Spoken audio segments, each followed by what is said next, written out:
So last episode, we got all the old decals off, the old carbon tank protectors and stuff. Really filthy, lots of chain lube. No one wants to work on a filthy dirty bike or something covered in oil and lubes. So before we take off all the fairings, let's give it a clean. Now, not a detail, let's just get it clean. Now I still haven't got the lighting sorted in here. That's coming, but to give you some idea, you can kind of see, and then whatever we work on this, I'm gonna wear gloves anyway, but we're gonna get covered in it. We're gonna move it to oily fingerprints everywhere. Want to take all this stuff off, see what we've got, see what he's doing, and it's the same over there. So let's get it clean before we strip the skin off this thing.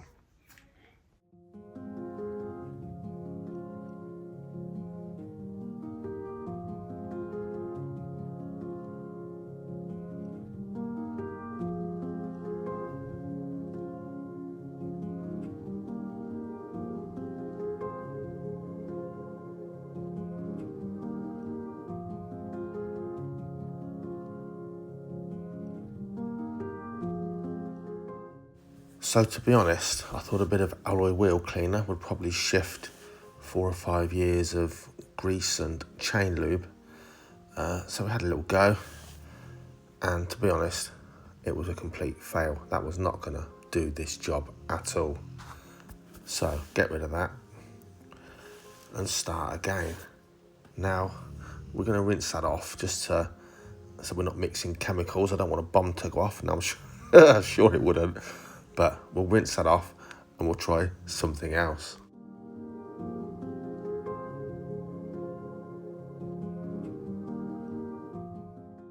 Now, this isn't what it looks like. This is Autoglim machine cleaner bottle filled with actually gunk. I've never used gunk cleaner before. Everyone else seems to. A bit disappointed, really. Not fair on the Autoglim bottle to be containing it, I don't think. Anyway, I have to say, it was much more the job for this job. It actually did cut through all that old chain lube and grease a hell of a lot better. The alloy wheel cleaner wasn't for this job. So we're using a brush and a spray to get it on there, and we're gradually working it around, brushing it on. We're going to rinse it off just to get it off, and it did do a really good job. If there's a weird noise in the background while I'm doing this recording, this voiceover, it's actually my pointer who's decided to lay down and snore her head off. Could be worse because the wife snores 3 times louder. But anyway, we're going to work this around, and we're going to just keep using that detail brush and get it on all the greasy spots where we're using gunk. The bottle isn't the right bottle. It just meant I could spray it on and get that detailing brush in there to really work it into all the grease and the grime. We're going to clean everything, the chain, everything that's greasy and dirty on the outside of the skin, if that makes sense. And you can just rinse this stuff off, reapply, brush again. This bike's really dirty, so it takes a bit of doing. But we're not detailing, we're just getting it to a state where really it's going to be pleasant to actually work on as we strip it down.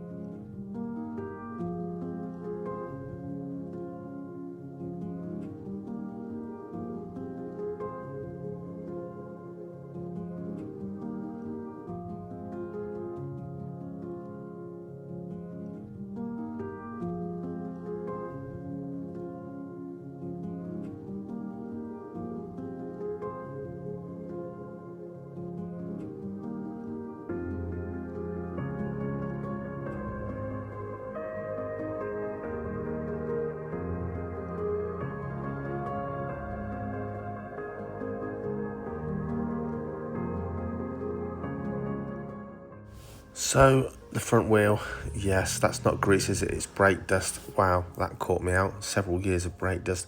Look at the filth on there. So why did my mate Kev let it get to this state? Well, we're all different. Kev says to me, I buy a bike to get away from it all, have the freedom, not be at work, and just enjoy riding. So why would I want to spend as much time cleaning it and making it look nice when I can't see that kind of stuff when I'm riding it, which is fair enough. But I do like to clean things. We're all very different.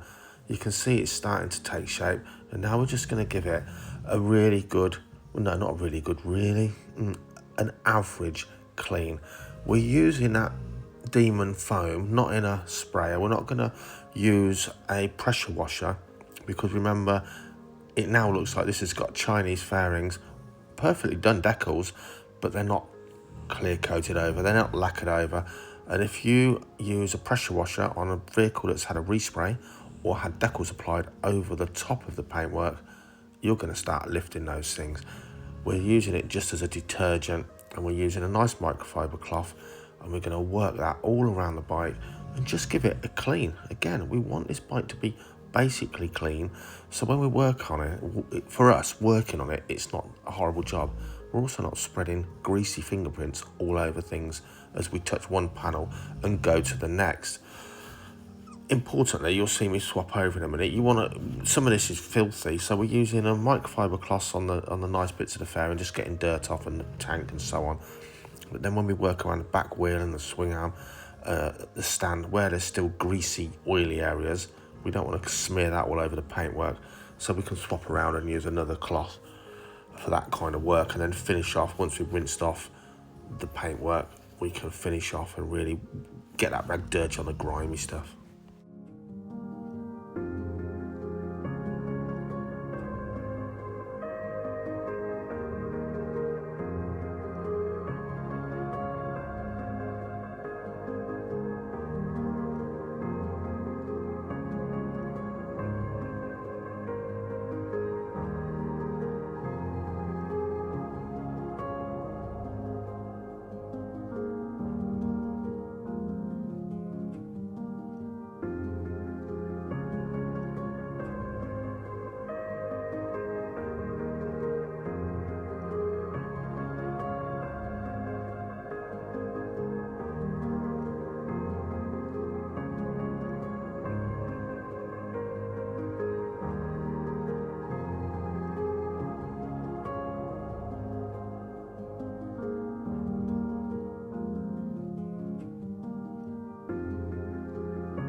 Obviously, even when you're hosing off, don't have it on a high jet.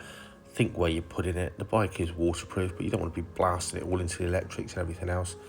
But just get it all rinsed off. It's not going to hurt. It's a warm day today. It's all going to dry pretty quick. And then once we've finished scrubbing off the last oily residue with this other rag and using a bit more gunk and doing it all again and really trying to just get the worst of all this grease and chain lube off, then we'll dry it off with another couple of microfiber cloths, chamois, whatever you like. Get it all dry again, and then we can start skinning the thing.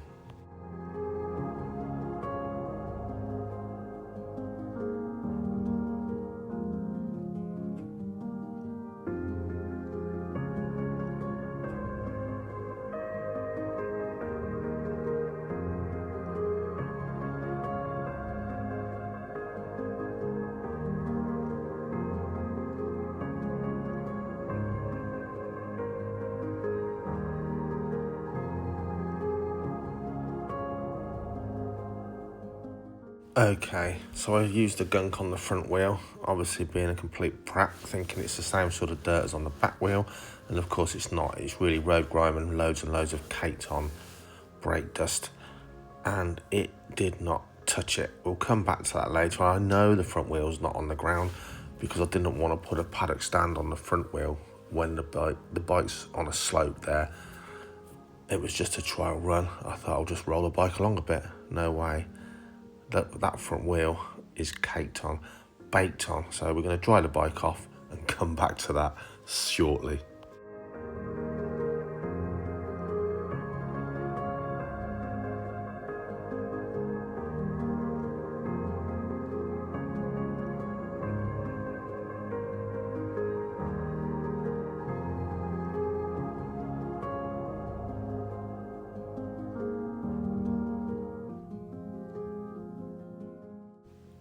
Okay, so here we are. We're going to use some WD-40 on a rag, and we're going to just finish off cleaning the chain, but more to just drive out any water that's gone from the hose. We're going to put the bike away. We don't want a chain going rusty and dripping off. So we're just using literally a rag soaked in WD-40, spraying some on there, and just running it all the way around the chain to give it sort of a final clean. The chain's actually in good nick, but we'll start again, you know, clean it, and then we can re-lube it properly. Didn't used to use WD-40 20 years ago because sort of people kind of said it will do your O-rings in. It seems that current thinking is absolutely not, and it won't do your O-rings in. So that's what we're using. And again, just a residue on there, on that rag, to dry the chain, get the moisture out, and lube it for now. So just a good clean skin deep has already transformed this bike. The yoke needs attention, it's worn now, a bit of paint worn off, but already looks a completely different bike. You don't need to buy a new bike, just making your older bike look new will make it look new. And it just takes work and time, not necessarily even a lot of money. That front wheel is way worse than I thought. More of that later still.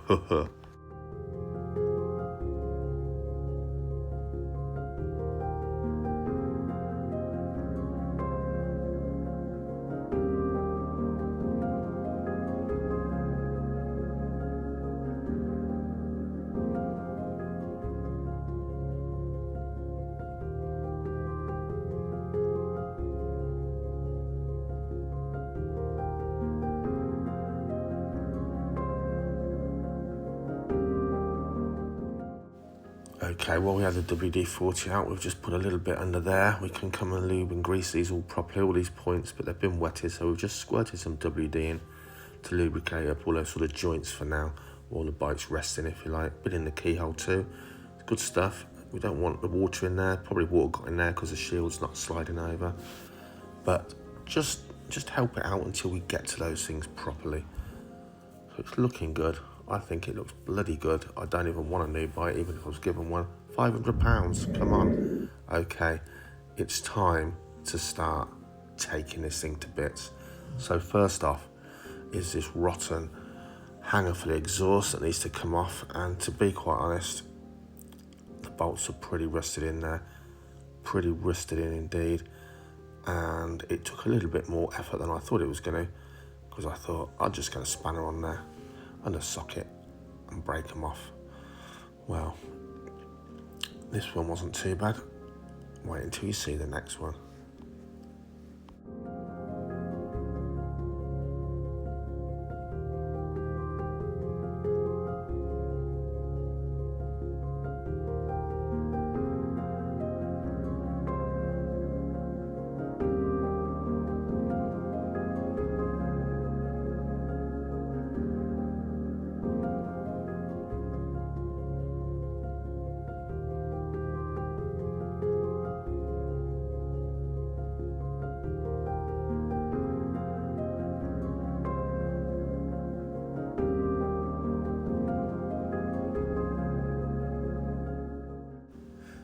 So here, the actual Allen head isn't working. It's rounded off, it's too seized up. It's a really shallow headed bolt as well, which doesn't help you when you've got these situations. Not a lot to bite on, and once you round it off, you round it off. And I did actually think angle grinder with a thin blade is going to be coming out soon. But it turns out mole grips, after quite some fanning about to get them on that, we'd loosened it off enough to get the mole grips on that cap-headed bolt. And then it's just spanner work, just on the nut on the back. The mole grips are having to really bite on hard as well, to be quite honest. And that's what it's like. Any old vehicles, you don't just undo the nuts and bolts. Doesn't matter what vehicle it is. Things rust on, things rot, heads round off, things turn to cheese, things snap off. It's all part of working on it. I nearly scratched that end can. I didn't put a cloth over it. I should have done, but to be honest, look at that. I wasn't too fussed because that end can's coming off, but we didn't really scratch it. A light scratch. Look at that. Two different metals reacting together, and you're getting all that fur. So they were a pain in the butt, but they are off and they're not going back on because I've already ordered brand new bolts for a brand new hanger. So we're just going to clean those out and get the fur out of there, give it a clean.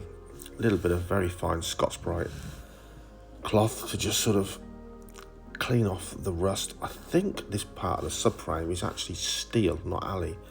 It has rusted. I'm sure it's actually rust on that rather than bolt rust.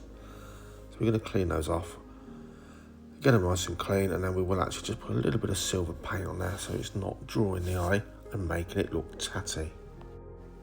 Okay, time to skin the thing. Now I'm videoing this so I can see and remember where all the different size bolts for the fairings go. For goodness sakes, either take some photos of yours or just use a shallow lid. Shut up, dog. Oh, the blooming thing's woken up now. A shallow box lid, like a shoebox lid. Draw yourself a rough shape of your fairing and push the bolts through so you know where they're orientated. For goodness sakes, don't do the recording when your dog's whining. So just remember where they go. Mostly 3 and 4 mil Allen bolts on this job, with a few cross-headed screwdrivers bolts as well here and there. So who knows, it's an old bike, who knows what nuts and bolts have been used. Are they the original or are they not? So here we go. Time to start taking out all those bolts. I'm just dumping them into a pot, spraying them with some WD to keep them nice and lubricated until I need them again when we refit this down the line. But for sure, they are of varying sizes, so just remember where they go.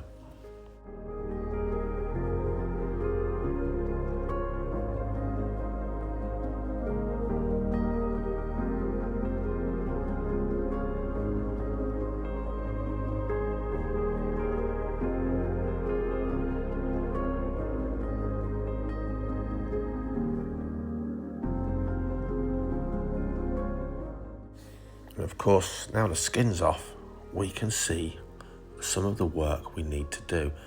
A lot of corrosion on the aluminium of the engine. That's just light stuff. That will come off lovely. Bit of touching up on paintwork. A lot of degreasing and cleaning under the skin for a future video. And what have we got? The horns broken off. Wires dangling around. This is enabling us to really see what work we're going to have to do to this bike. A lot more cleaning out, and a lot of this again is just going to be cleaning, and it's going to transform it in the future. But work to do, lots to do, and that end can is coming off because we've got a nice carbon fibre can to go on, which looks a lot better. Both came with the bike, and the reason the carbon can, I can't say it, can I? Aquaprovic, oh my god. Anyway, I've not said it for 20 years. The carbon one's going back on.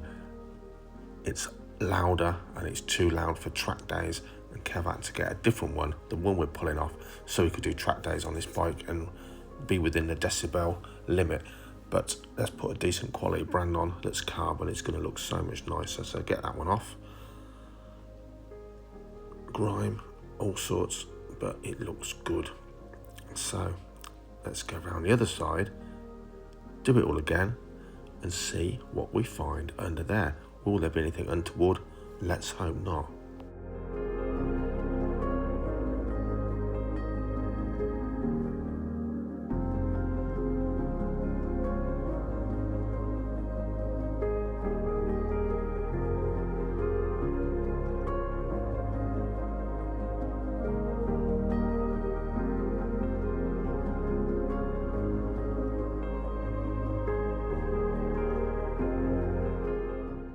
Now, if you look after your stuff, it will last a lifetime.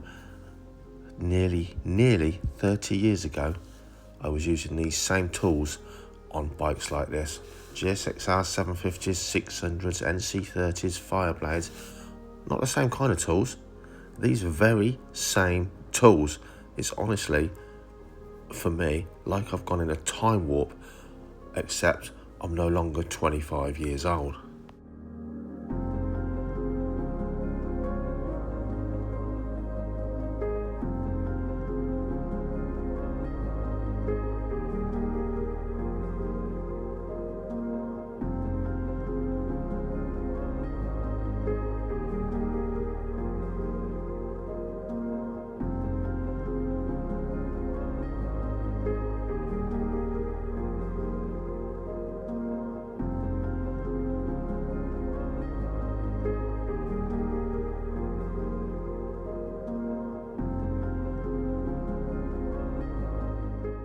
So this rear hugger, it got damaged.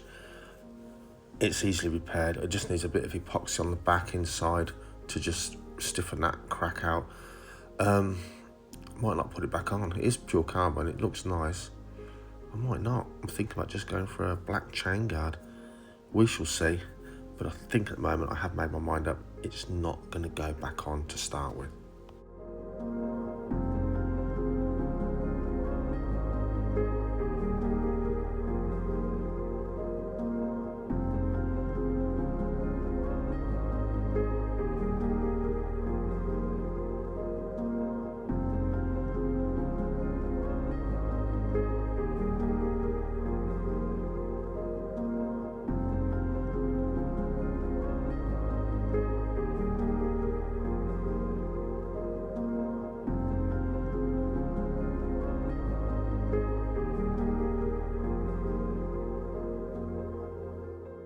So now all the side fairings are off.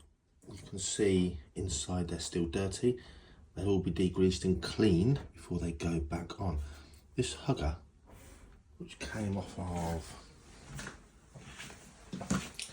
here, I might put back on an ordinary standard chain guard.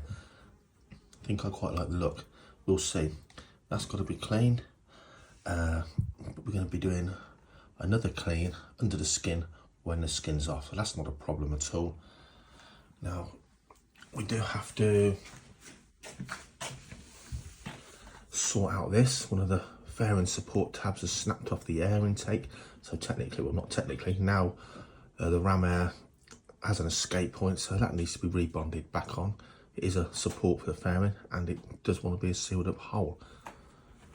We're now going to take off the nose cone. So we've got 2 bolts on the outside which hold the mirrors on, plus another one here. We are going underneath. We need to remove this lower cowling, which has got so I think they're plastic clip bolts, plastic plugs with, I don't think they'll be screw threaded, but we'll have a look. Might just pop out, and that cowling removal will allow us to get to the last little bit of the last fasteners to remove the nose cone. So that is next.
So on this bike, the gear shift indicator isn't standard, and that bolt there and one on the opposite side of the speedo and the clocks is holding stuff on. So all this cable and stuff, just need to loosen that and take that shift indicator away, let it dangle somewhere while we start unbolting that front fairing and just work it off. Check the cables, check the bolts you've missed, and just gently inspect and find your way. Once you've undone those main bolts, there'll be things like cable ties holding part of the wiring harness on, you're going to have to clip off. There'll be connector blocks you're going to have to disconnect, but as you wiggle it free, you'll find them.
Now look closely here, it looks like it's had some sort of fiberglass and epoxy repair around the nose cone by the looks of things anyway, behind the headlight.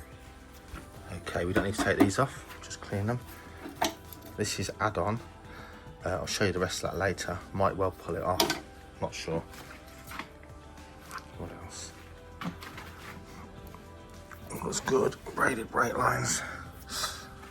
Change this over in a minute.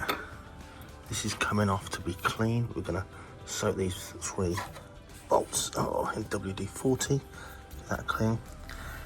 You don't see these on a sports bike, but never been cleaned. We'll clean those.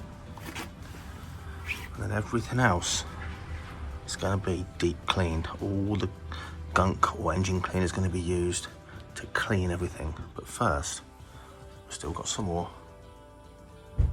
skin to remove.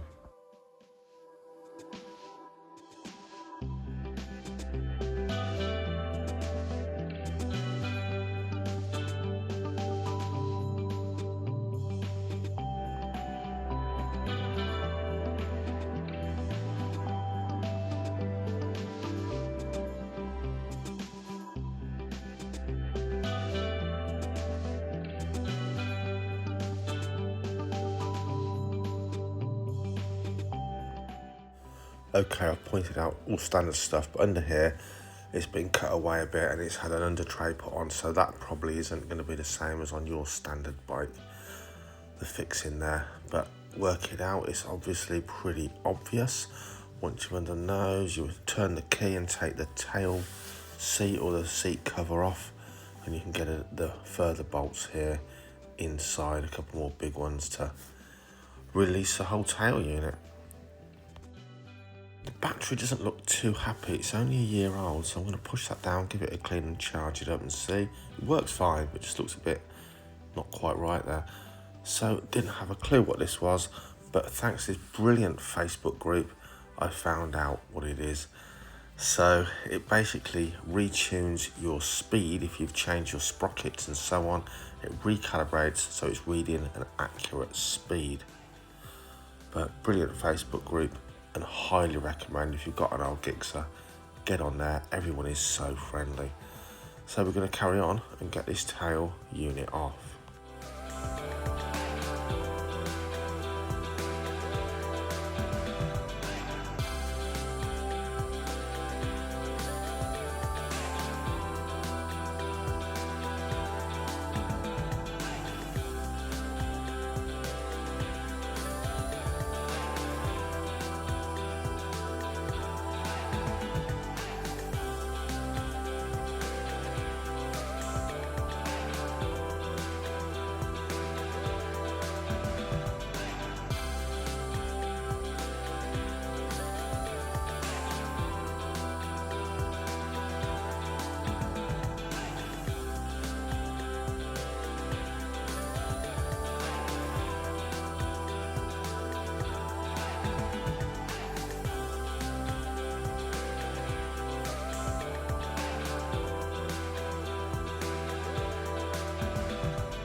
Again, this Facebook group proved brilliant to find out what these electrical things are. I didn't know, now I do.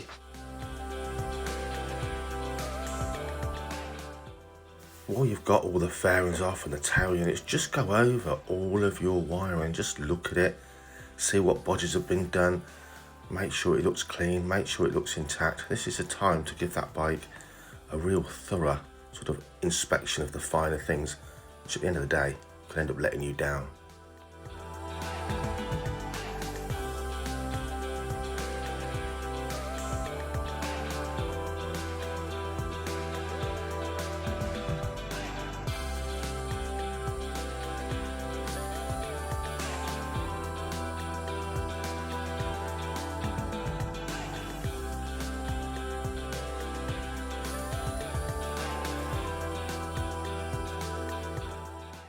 And see what is there and what isn't. We've got all sorts dropped down here, a couple of sockets, a screwdriver head. What we don't have here is the tank prop support. The tank support, when you lift the tank up, should be clipped in there, and no toolkit and no manual. Just have a look at what your bike's got, original stuff, or really what's got lost along the way. Look at that, where does that go? We did find out, but all this kind of stuff, just have a good thorough look now that you can.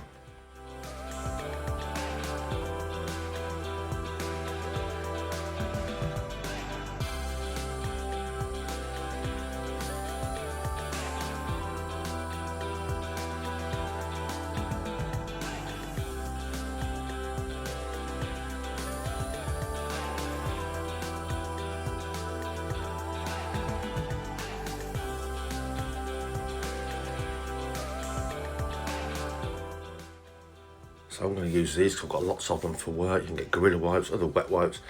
You decide, but rather than use water on this area, I'm just going to clean off the grime and the grime and the dust by hand. Just get in there, work it around and clean it off. Now, time to go further. So a bit of wood is using as a tank prop because we haven't got a tank prop. Look at that sticker on there. We have a K&N air filter by the looks of things, that'll be handy. Multiple screws to take off the air filter cover. So have a look at that. If that's in there, that'll be great. Means we haven't got to buy an air filter just buy the cleaning products and the oil for the K&N. So a bit of wood's doing the job. A little bit of rust on here, it's really light, it's just a little bit, it's not gone through, it's not extensive. So we'll treat that at a later date. Otherwise, the tank looks great and it's fine inside, there's no rust in this tank. But under here again, look at the mess of wiring. God knows what's gone on here. This is from the speed healer, which isn't connected. That little device that realigns the speedometer, depending on what you change. And again here you can access and check the adjustment on the throttle bodies and things like that. Oil them, just have a good look, assess for yourself. This all looks clean and tidy. These long screwdrivers, I have to say, really handy. They give a good bit of torque and they're quite good for accessing all kinds of things on these bikes. So we're going to work our way around, try to do this left-handed. Going to work our way around holding the camera in one hand and loosen off these screws and see what that air filter has got to tell us. Okay, when you work your way around releasing all the screws that hold the top of the airbox on, there is one right at the back there, which is easily missed, as I found out. Now there's also one, yeah, look, but there's a couple at the back there. There's also one in the middle, which I didn't realise after pulling and prodding for a while. Don't miss those.